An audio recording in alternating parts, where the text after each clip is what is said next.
Welcome to another episode of the A-List Music Club. I'm your host, the Game Changer, Wes Truth. And with me, as always, are Dominic and John. How's it going tonight, guys? Good. Good. Good. All right. And of course, this is the show where each week a different one of us picks a playlist, album, CD, whatever, and the others listen to it. So this time it was John's turn. Why don't you tell everybody what you picked? Well, I picked, in my opinion, one of the greatest debut albums in hard rock or rock history. I picked the very first Van Halen album, just called Van Halen. I think it came out like 1978. Yep. Wow. Yeah, I mean, I like Van Halen. I'm not a huge fan, but I like them. I like the raw stuff a little better. It's a little heavier. But Yep. I mean, the first time I heard this album, I was blown away. And I just listened to it last week, and I'm still blown away. Yep. So, All right. I mean, Picture it. 1978, Clinton Township, Michigan. A young boy who's just been starting to pick up the guitar and had used to listening to guitar players like Ace Frehley and Tony Iommi and all those guys back then. You know, Davy Johnstone and all these guys. And I pick up this album called Van Halen because the cover looked cool. And I put the thing on and I was mesmerized. And as soon as the song Eruption came on, my jaw just dropped and hit the floor. It was like nothing you had ever heard before. Nothing ever heard before. There have been a few guitar players that have changed the way you listen to music and changed the course of music. Changed the course of music. Jimi Hendrix being one of them. Okay. Richie Blackmore being another one of them. Jimmy Page being one of them. But I think, honestly, the biggest change in musical history came about because of the late, great Eddie Van Halen. He sat there and did things with the guitar nobody thought was possible. The whole album, front to back, except for the last song, I'm on Fire. That's the one throwaway on this album. not for me, but okay. Okay. It's just incredibly fantastic album. I mean, it blows my mind. It's still to this day, it blows my mind how talented he was. And the entire band worked absolutely perfectly together. You know, they all complemented each other. And I am a pure David Lee Roth Van Halen fan. I was not when they announced that Sammy Hagar was going to be taking over, I was ecstatic because I love Sammy Hagar. But they got too poppy. They got way too pop and less rock and roll. But there's nothing you can say bad about this album at all. Like you said, one of the greatest debut albums of all time. Not the greatest for me because there was a throwaway song on there for me. I'm on Fire. So for me, the greatest debut album of all time is Boston, because Boston, I think every song on there is just absolutely fantastic. Yeah, and like you said, the Cars. Yeah, the car is very good too. Yeah. But yeah, fantastic, without a doubt, fantastic. Yeah, well, I mean, what can you say?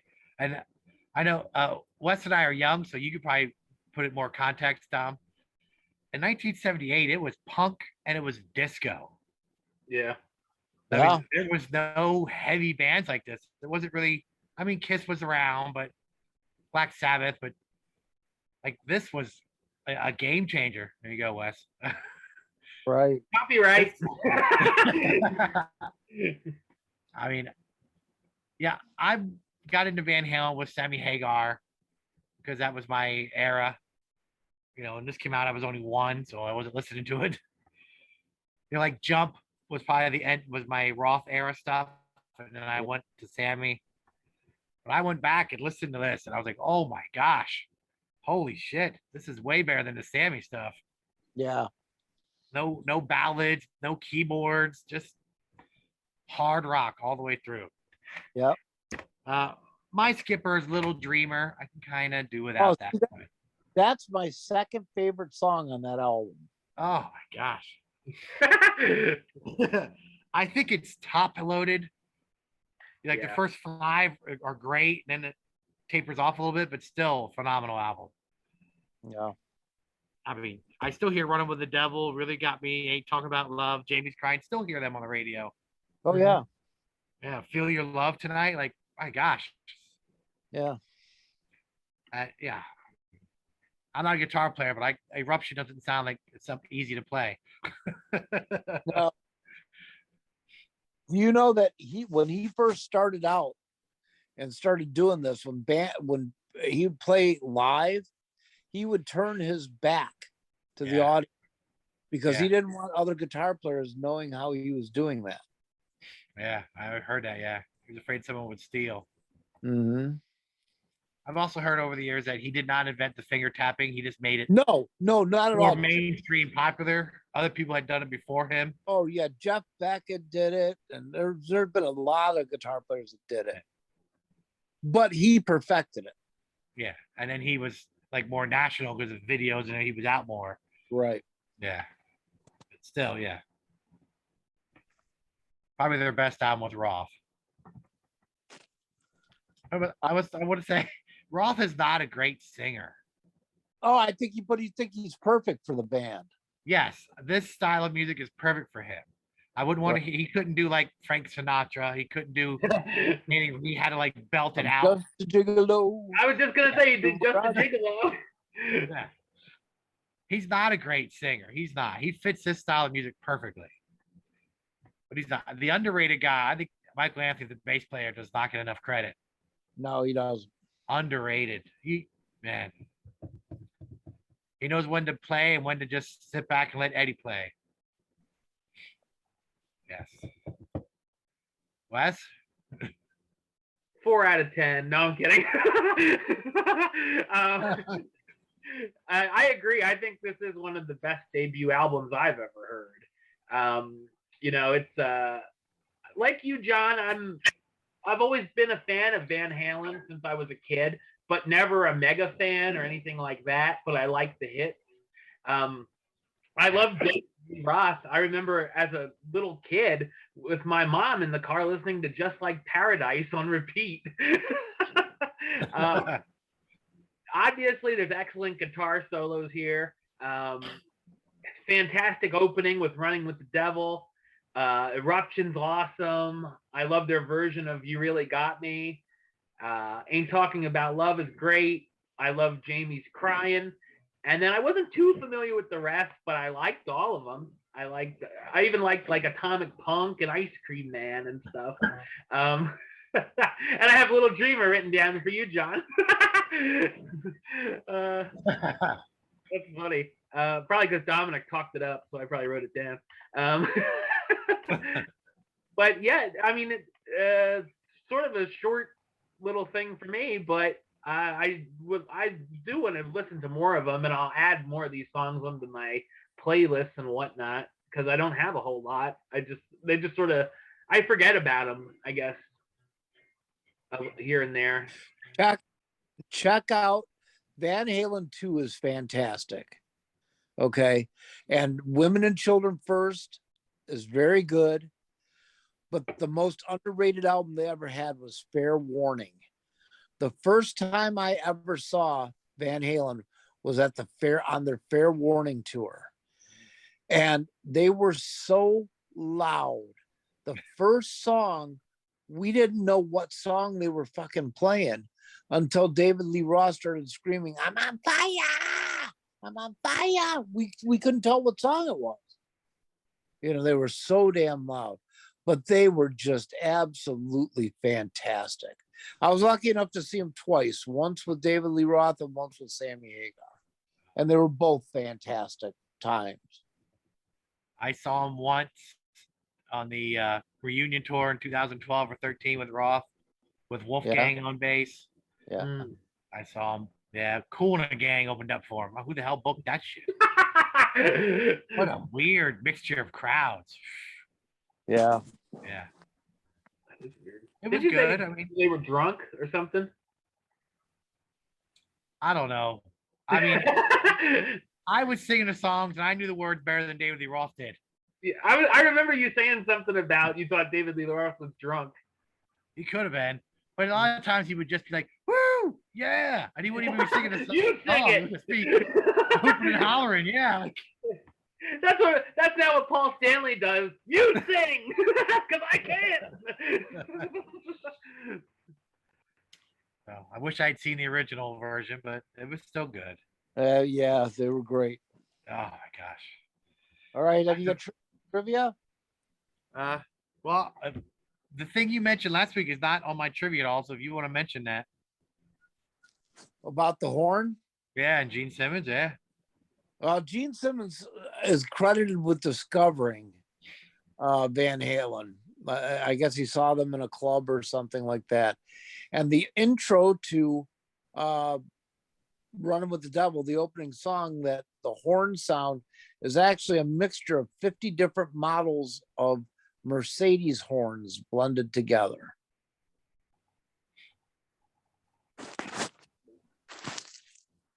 All I have is in 1976, Gene Simmons paid for a 3-track demo tape. He financed it, shopped it around. No record labels were interested. And then Gene left to go tour with Kiss and said he'd work on getting him a record deal when he came back. While he was out, they got signed on their own anyway. Yeah. Can you believe those record executives that turned them down? Yeah. They're one of only 6 rock bands to have 2 diamond certified albums, which is sales of 10 million or more. Yeah. This one in 1984. They opened up for Journey on their first tour. Imagine that. I like Journey, but they're not the same crowd. No, That's a lot of ballads. Yeah. I just remembered something. I've seen them 3 times. I saw them open. I saw them open for Black Sabbath. Oh God. I just remembered that. That was just after the first album. It said that on here. That was It was them. They opened up for Montrose and Journey, and then they opened up for Black Sabbath. The guitar on the cover is Eddie's customized Frankenstrat. Yep. It's all different parts of different guitars, made up his own. Only had 1 top 40 hit. You really got me. Wow. Rest are all just, I guess, radio hits. I guess what you want to call them. Like, yeah, because I know a lot of those songs. yeah. Yeah. I mean, what more can you say? Rest in peace, Eddie, man. Jeez. Yeah, tragedy. Top 5 guitar player of all time. Probably top 3. Yeah, probably. I mean, yeah. Yeah. Yeah. Alrighty. Let's rate this pig. All right. There's no 10. I mean, there's just no other thing you can rate it. It's a 10 for me. John, you got 2 straight 30s in a row now. Oh, really? So I give it a 10. Yeah, because the last one was Badfinger that you picked. Oh, see how you remember. Yeah. And you don't even remember your 30s. Well, that was like a month ago. So yeah, that's true. Yeah, I give it a 10. And All then right. we just had a 10 with the Red Hot Chili Peppers last episode. Yeah. So. Yeah, doing good. I gotta Yeah. start picking some off the wall stuff. Dominic's gonna pick some shit now. All right. I've been tossing around like 5 different albums, and I'm going to go with a band that I like to call Pink Floyd Light. Oh God. Great. And I am going to pick the Alan Parsons Project album, I, Robot. I should have picked Will Smith, I, Robot for the movie. I love this band. I absolutely love this band, and I think they're better than Pink Floyd personally. And it's nice because they're not real long songs. There's a couple 5-minute ones or so, some instrumentals, but it's some good stuff. I hope you guys like it. John, are you familiar with this album? No, but I do know some Alan Parsons. Okay. You may know. Be like you. I'm sorry, what? I wouldn't want to be like you. I know that song. Oh, I thought you meant I want to be like you from the Jungle Book. I know. Don't Answer Me. Breakdown is on this album. Do you remember that? No, I don't know that one, but I break down in the middle and lose my head. Yeah. Okay, I know Alan Parsons doesn't sing. No. He actually produced some of the Pink Floyd albums. Yeah, and was he an engineer on some Beatles albums? Yep. Mm-hmm. Yeah. All right. Yeah. Dominic said the only song I know by them isn't on this, and that's what is it, Sirius or Cyrus? That what's his name? And now, the starting lineup. Ricky the Dragon Steamboat. All right. Well, we'll be listening to that for next week. But until then, John, you want to talk a little bit about the podcast? We Like Wrestling Podcast. It's a weekly podcast and YouTube show. We talk about any and everything wrestling related. We had a Rumble tournament. We have special guests sometimes. If it's wrestling related, we talk about it. Old, new, whatever. We're on Spotify, iTunes, wherever you find podcasts. We're on YouTube, Facebook, Instagram, Twitter. We Like Wrestling Podcast. All right. And of course, for me, you can subscribe right here on YouTube, youtube.com/Westside of 515. Like the show on Facebook, facebook.com/WestTruthAlist.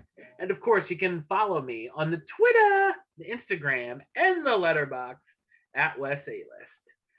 Until next time, Troop out.